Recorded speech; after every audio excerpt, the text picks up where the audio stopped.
Olá, eu sou Beatriz Lemos. Começa agora o programa Checkmate, temporada Desafios para o Futuro do Rio Grande do Norte. O programa Checkmate é uma produção da TV Universitária em parceria com o Departamento de Comunicação Social da UFRN. Nesta temporada, a cada programa entrevistaremos pessoas que se destacam em diversas áreas do conhecimento para falar sobre as perspectivas para o futuro do nosso estado. Quem apresenta o Checkmate é o jornalista Ranieri Souza. Seja bem-vindo, Ranieri. Muito obrigado, Beatriz. Vamos juntos aqui ao vivo em mais uma edição do Checkmate, com reprise na segunda-feira à tarde. Chegou o momento de conhecer um pouco da nossa entrevistada do dia.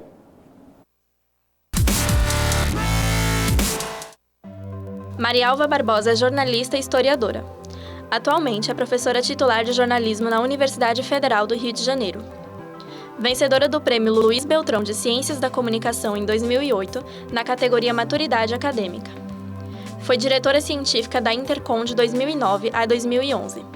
Entre 2011 e 2014, esteve como vice-presidente e no triênio posterior assumiu a presidência. Já publicou dezenas de artigos e capítulos de livros nacionais e internacionais unindo suas duas paixões, a comunicação e a história. Inclusive, nesse ano completou a sua trilogia, História Cultural da Imprensa. Atualmente se dedica a pesquisas que fazem interconexão entre história e comunicação. Professora Marialva, seja muito bem-vinda ao programa Checkmate. É uma honra recebê-la aqui. É um prazer estar aqui com vocês hoje, nesse programa ao vivo, para falar um pouco de temas contemporâneos. Bom, para me ajudar aqui a entrevistar a nossa convidada, eu tenho a participação de estudantes de jornalismo da UFRN, Beatriz Lemos, Diego Salles, Maria Eduarda Braz e Kathleen Barbosa. Professora Marialva, vamos começar falando um pouquinho da sua experiência no mundo do jornalismo e como foi a transição para o mundo acadêmico. O que é que te inspirou a seguir para a área universitária?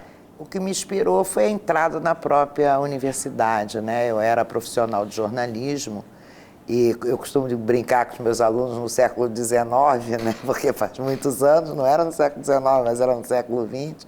E naquele momento de expansão do ensino universitário, os profissionais que se destacavam no mercado iam quase que naturalmente ensinar no curso de jornalismo. E eu era, então, uma professora não full-time, né? Eu ficava pouco tempo na universidade, dava aula só à noite, durante o dia trabalhava no mercado corporativo, vamos chamar assim, em redação, etc. E essa entrada na universidade me inspirou, quer dizer, eu fiquei profundamente impactada. Eu era muito jovem, eu comecei a dar aula com 23 anos, para você ter uma ideia. Meus alunos naquele momento eram todos mais velhos do que eu. E eles fizeram uma homenagem no primeiro semestre, quando eu dei aula. Eu nunca me imaginei dando aula. E foi uma coisa que me tocou profundamente. Então, acho que foi por emoção que eu fui. E aí eu resolvi ficar. E aí, se resolvi ficar, vamos ficar direito, né?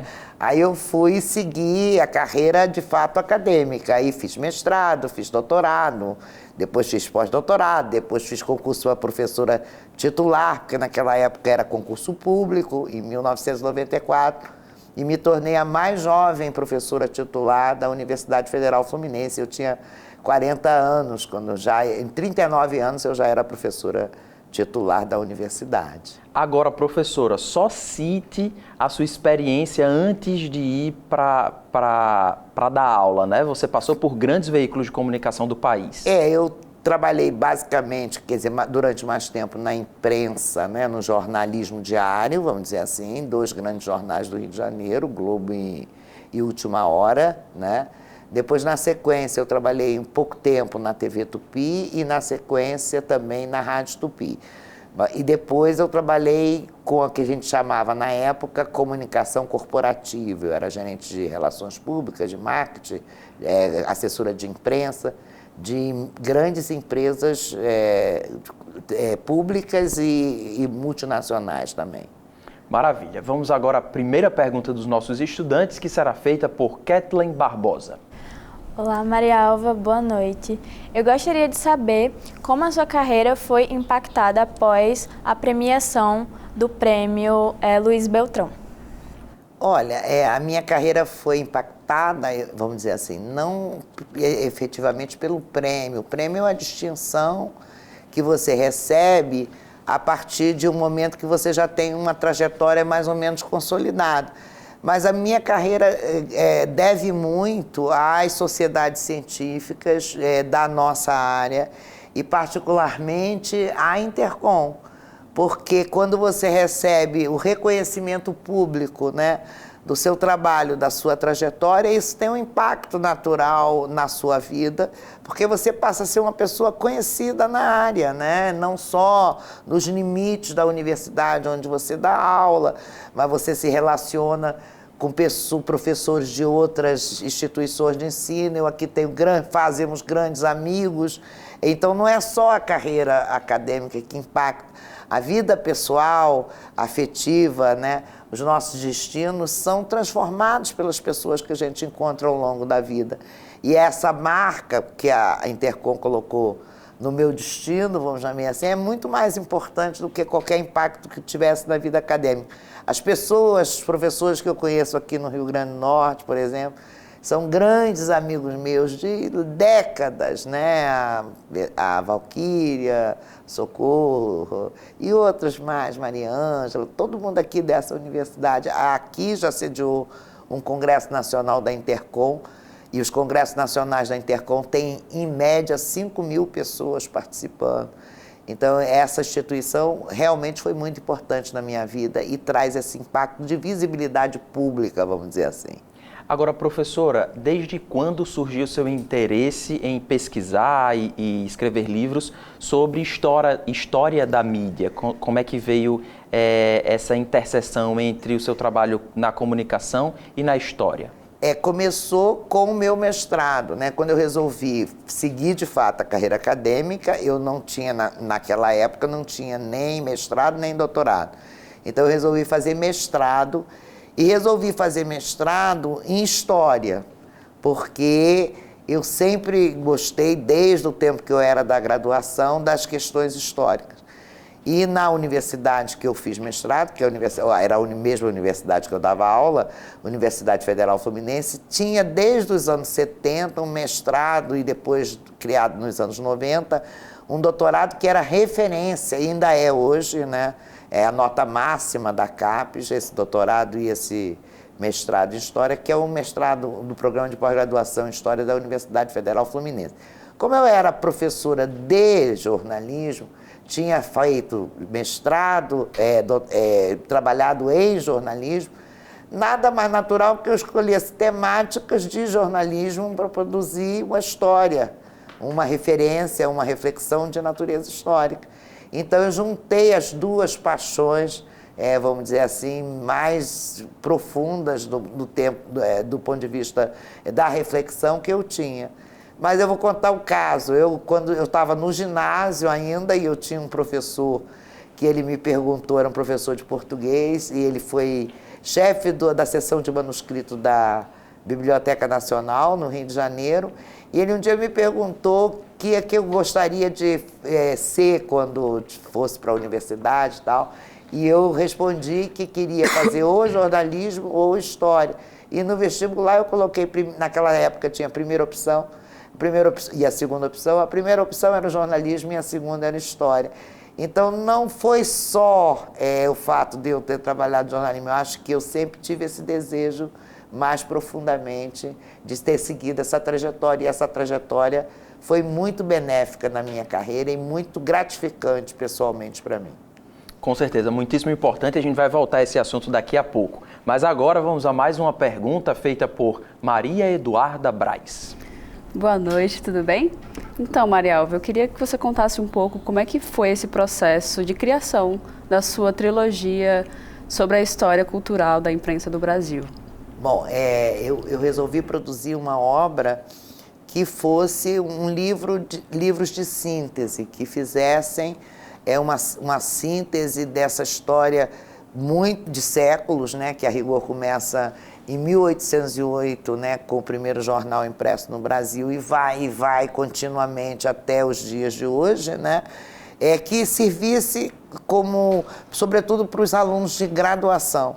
eles tivessem ali uma visão mais completa do que seria essa história da imprensa, mas uma história da imprensa não governada pela ideia de factualidade, de grandes personagens, de datas, de cronologia, mas uma história que falasse dos processos e das práticas de comunicação e da imprensa particularmente numa dimensão cultural. Daí cultural, não é? Porque ela trabalha com práticas e representações nesse diálogo constante, tal como é a história cultural. E havia a última obra de síntese de história da imprensa no Brasil, era o livro do Nelson Werneck Sodré, que era de 1966, né? A grande obra, maravilhosa obra do Nelson Werneck Sodré. E aí eu resolvi, porque já dava aula de história, dessa temática há algumas décadas, e não tinha essas obras de síntese para os alunos de graduação. Então eu resolvi fazer o primeiro volume, em 2007, que era exatamente focando no século XX. E depois eu inverti a lógica, né? E depois, em 2010, eu fiz um que se referia ao século XIX. E agora eu fiz esse mais recente, né? Que eu vou mostrar aqui para vocês, né? Rapidamente. Que é o que eu chamo o tempo presente, né? Que são tempos mais contemporâneos, pelo menos do que é do contemporâneo do ponto de vista da história, né? Que vai de 1980 a 2010, né? E trata, então, de alguns processos históricos dessa imprensa nesse período dos últimos 40 anos, vamos dizer assim. Então, esses 40 anos que eu estou colocando como esse tempo presente. Então, eu sintetizando, né? É porque eu falo muito, né? A razão era produzir algo mais sintético, mais condensado, mais claro, né? Sobretudo para os alunos iniciantes, que precisam dessa compreensão mais plena, mais geral, genérica, vamos dizer assim, de processos tão complexos. Professor, a gente fala, né, que no dia a dia da redação, o jornalista ele produz a história ali do cotidiano, né? Existe algum desafio maior em trabalhar com história da mídia? Ou é mais fácil porque, de certa maneira, os jornalistas, o produto que nós fazemos vai ajudar também, de certa forma, a contar a história dos fatos? O jornalista tem muito essa repetição dessa frase, né? É quase que um slogan, né? Que o jornalista é o historiador do presente, o jornalista é o historiador do instante, né? Essa é uma frase que talvez o jornalista ache que ele, sendo o historiador desse presente, ele seja maior do que, de fato, o trabalho que ele faz, né? Ele não precisa desse slogan para ter o seu trabalho reconhecido. Mas, de fato, aquilo que ele seleciona como aspectos importantes da vida que corre cotidianamente, né, se transforma em documentos, não é? Que no futuro serão olhados como fatias desse tempo do passado. Então, mas o trabalho do jornalista não é o do historiador. O do historiador, ele trabalha não com a factualidade, ele não pode fazer o que aconteceu não acontecer, mas ele sempre vai interpretar de outra forma aquilo que aconteceu em função das questões do tempo presente dele. Por isso que a história está permanentemente sujeita a revisões, reconfigurações, reanálises, né? Isso a história de maneira geral e a história da imprensa também.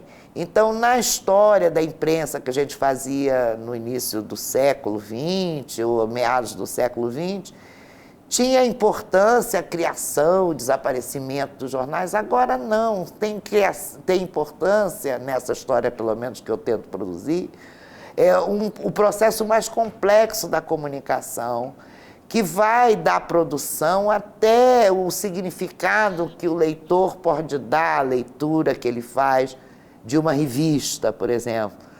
Nesse livro, ele é um livro de muito fácil leitura, porque eu não gosto de escrever, eu gosto muito de escrever, E como jornalista eu escrevo relativamente fácil, porque o jornalista tem que fazer assim. Então eu trago até um pouco, às vezes é um pouco poético o livro, para justamente também dar oportunidade, aos jovens, sobretudo, o desejo de leitura tão difícil nesses tempos contemporâneos, né? É verdade. Professor, o papo está muito bom, mas a gente precisa aqui fazer um intervalo bem rapidinho. Não saia daí, o Checkmate volta já.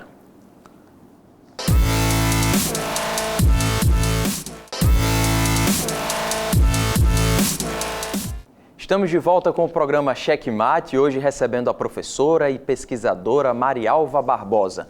Bom, já vou passar a bola aqui para quem faz a próxima pergunta, para o Diego Salles. Olá, Marialva. Você teve uma longa relação com a Intercom, não é verdade? Isso. Inclusive foi presidente. Existiram algumas dificuldades nesse período? Não, eu acho que ser presidente de sociedade científica, que é a sociedade científica mais antiga da área da comunicação do Brasil, ela foi criada pelo professor José Marques de Mello na década de 1970, é um desafio enorme, né? Porque reúne pesquisadores de norte a sul do país e, mais do que isso, reúne pesquisadores de fóruns internacionais, os mais diversos, né? Então é sempre um desafio e a gente tem nesse cotidiano dessa gerenciamento dessa sociedade científica algumas dificuldades, né? Evidentemente. Mas são superadas, eu acho, com a colaboração, porque a gente é uma sociedade científica que a sua gerência executiva é feita de forma colaborativa, ninguém ganha dinheiro para ser presidente de uma sociedade científica. E a gente tem uma diretoria enorme, né? Uma diretoria e colaboradores que às vezes não fazem parte da diretoria e se esforçam para fazer os congressos regionais, o congresso nacional, e a Intercom faz esses congressos em todas as regiões do Brasil, e esse congresso nacional anual, que reunindo 5.000 pessoas. Agora foi feito aqui no Rio Grande do Norte o regional Nordeste, né?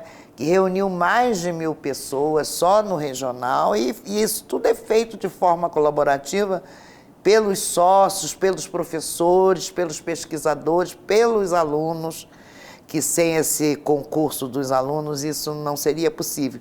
Então, tem problema? Tem. No cotidiano tem uma série de questões, mas tem, sobretudo, a alegria de ver esse movimento, que é um movimento de permanente renovação. A Intercom recebe, acolhe e faz questão de acolher o jovem da graduação ao pesquisador mais sênior, mais reconhecido, mais reverenciado. Mas a gente faz questão de ter lá essa renovação permanente, porque sem ela, nenhuma sociedade científica sobrevive, e mais do que isso, o pensamento científico não sobrevive. Então a gente só tem avanços porque a gente tem a inclusão sempre de jovens pesquisadores. Então, eu não saberia dizer para você quais foram as dificuldades. Eu sei dizer quais foram as satisfações, as alegrias, as recompensas ao longo desse tempo. Maravilha. Vamos aqui seguir, porque quem faz a próxima pergunta é Beatriz Lemos. Marialva, você acredita que a democratização da informação possibilitada pelo advento da internet trouxe mais benefícios ou desafios para o jornalismo? Eu acho que o advento da internet a gente está vendo isso com cores violentas, né? Ao contrário do que se pensava na época, não produziu a democratização da informação. Infelizmente, ele produziu o falatório, como diz o professor Muniz Sodré, ou seja, esse falatório desenfreado, você não sabe a desinformação, não é? Esse discurso de ódio que prolifera na internet, toda esse movimento irracível, irracional, que mostra muito mais o lado obscuro do ser humano do que um lado mais que a gente deva amoroso, mais centrado, de democratização mesmo da informação, de ampliação da visão de cidadania e democracia. O que a gente tem visto, sobretudo nos últimos tempos, né, em várias dimensões, a internet, e aí é urgente uma regulação dessas mídias digitais, é a utilização disso que a gente sonhou nos anos 1990, 2000, que as mídias digitais iam permitir a internet, todas essas questões, né, iriam permitir de fato uma democratização da informação, que a gente sonhou que seria assim, de fato não aconteceu. O que a gente vê hoje é muito mais um ambiente de desinformação do que de informação e de democratização. Então, infelizmente, eu não posso dizer que a internet, as mídias digitais, o advento do mundo digital, não é, tenha permitido, do ponto de vista político e civilizacional, vamos dizer assim, uma melhoria da nossa civilização. O que a gente está vendo no mundo contemporâneo é o acirramento desses discursos extremistas, desses discursos de ódio, ao lado de uma ameaça gritante produzida pelo próprio homem ao término do planeta. Então, a gente não está vivendo um momento muito propício para o desejo de futuro dos próprios jovens. Infelizmente, eu não queria estar aqui dizendo isso e fazendo esse diagnóstico. Professora Marialva, eu sou um jovem jornalista, estou completando esse ano 10 anos de formado, mas ainda assim, do meu tempo de faculdade para cá, eu vi grandes mudanças na nossa profissão, no modo de fazer, no mercado, uma precarização em muitas empresas. Aqui como um estado pequeno, isso aconteceu de forma muito avassaladora nos últimos anos. Para você, eu queria que você traçasse resumidamente um panorama. Como era a nossa profissão quando você estava no mercado e o que você enxerga hoje em dia de principais mudanças? Olha, sempre há mudança e sempre houve mudanças, né? A gente sempre pensa, o olhar histórico permite a gente dizer isso, que as transformações na nossa época são sempre as mais expressivas, as mais retumbantes, etc. E o jornalismo sempre se submeteu a esses ciclos, vamos dizer assim, de transformação. Toda a história da imprensa, do jornalismo é essa, né? Se você pensar o jornal do século XIX, que a gente fala que era o jornal de um homem só, que era desse publicista, desse gazeteiro, que ele sozinho pegava todos os jornais que chegavam até ele, as informações, as cartas, e ele sozinho resumia aquilo tudo naquela folha diária. E depois isso foi se transformando num jornal mais de opinião, em que as pessoas que tinham distinções ou poder político nessa sociedade, ali expressava a sua opinião, muito parecido do que a gente faz hoje como jornalismo. Eu digo que o jornalismo hoje é mais parecido com o do século XIX do que do século XX. Sempre houve essa... Então, era desse homem só, e depois veio a profissionalização, né, a transformação do jornalismo naquilo que eu chamo fábricas de notícias, já no início do século XX, a modernização dos anos 50, 60, 70, cada território no Brasil teve esse período de modernização, de transformação, de jornais grandes, de maiores tiragens, de 100 páginas, como era nos grandes centros.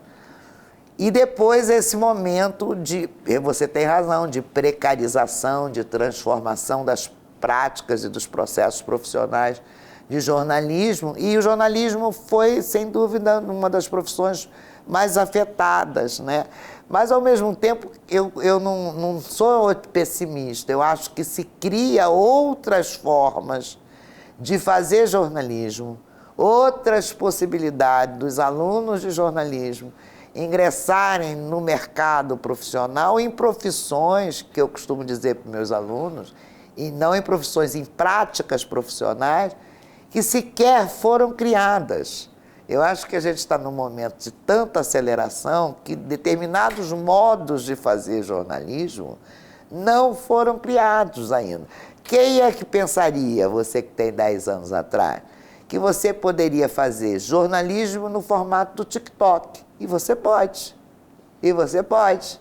Então, repara, são muitas as possibilidades, né? Porque eu não gosto de tirar, eu acho horrível quando um professor fala mal daquilo que ele está ensinando. O jornalismo não é ruim, não presta, não tem profissão, vão ganhar mal. Não, não é isso.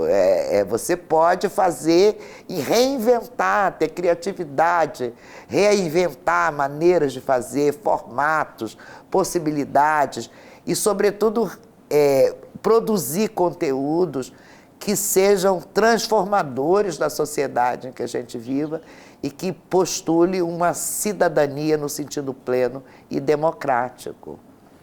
Bom, nosso programa está se encaminhando para o final, mas ainda dá tempo da próxima pergunta, que quem vai fazer é Kathleen Barbosa.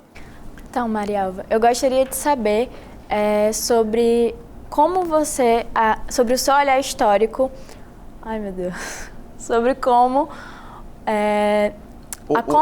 a comunicação, nesse olhar histórico dela, acho que a sua pergunta é com relação à democracia, Exatamente. Do jornalismo como defensor da democracia, professora Marialva. Eu acho que esse é um dos principais papéis do jornalista, né? O jornalista, ele não tem só a obrigação, que a gente acha assim, numa visão muito estreita do jornalismo, né? Que ele seria para informar o que ocorre no mundo, os acontecimentos, os fatos que impactam, etc. Mas ele tem uma responsabilidade social enorme, imensa. Ele está fazendo não só o discurso do presente, ele tem que pensar isso, né? Ele não está informando só os fatos, acontecimentos, as opiniões, sobretudo hoje, porque a gente tem um desejo de opinião enorme em tudo, na nossa vida cotidiana, e isso evidencia no jornalismo. Por exemplo, eu estou aqui num programa dando opiniões, né? E como especialista, e sempre isso houve no jornalismo, mas os jornalistas também dão opinião cotidianamente, né? Então, ele não está só fazendo isso, né? Ele está construindo modos da sociedade ver o mundo, né? Refletir sobre o mundo para transformar o mundo, e isso tem impacto, né, enormemente no que a gente entende como democratização, como democracia, como princípio básico, né, da própria cidadania. E o papel do jornalismo é fundamental, ele publiciza isso para um público cada vez mais amplo e cada vez mais também segmentado, direcionado, e isso faz parte, então, dessa capa, mais do que isso, desse arcabouço de responsabilidade social do jornalista no mundo em que a gente vive. Mundo esse marcado pela desinformação, pelo discurso de ódio, pela valorização das crenças em favor, né, daquilo que é, não a verdade, mas a luz transformadora desse mundo pelo discurso democrático. Professora Marialva Barbosa, tínhamos aqui outras questões, inclusive a sua relação com o Natal, mas enfim, fica para uma próxima. Seja sempre muito bem-vinda, não só a Natal, como a nossa TV universitária. O espaço está sempre aberto e eu, no futuro, vou lhe aperrear lá no Rio de Janeiro, tá certo? Já deixo aqui registrado. Com certeza, eu quero o aperreio, como se diz aqui, e eu quero expressar aqui a minha satisfação de ter estado aqui com os futuros jornalistas todos brilhantes nessa noite, aprendendo a ser jornalista. E a gente, quando vê jovem aprendendo a ser jornalista num espaço democrático, porque isso aqui é a democratização do ensino, é sempre uma alegria muito grande. Então, eu agradeço a todos, aos jovens repórteres, entrevistadores, a você e à TV Universitária, o prazer e a satisfação de estar aqui nessa noite. Nessa noite e dia, né? Porque vai ter reprise. Isso. O prazer é todo nosso. Eu agradeço também aos estudantes aqui e agradeço principalmente a você que esteve conosco em mais uma edição do Checkmate. A gente volta a se encontrar na semana que vem. Até lá.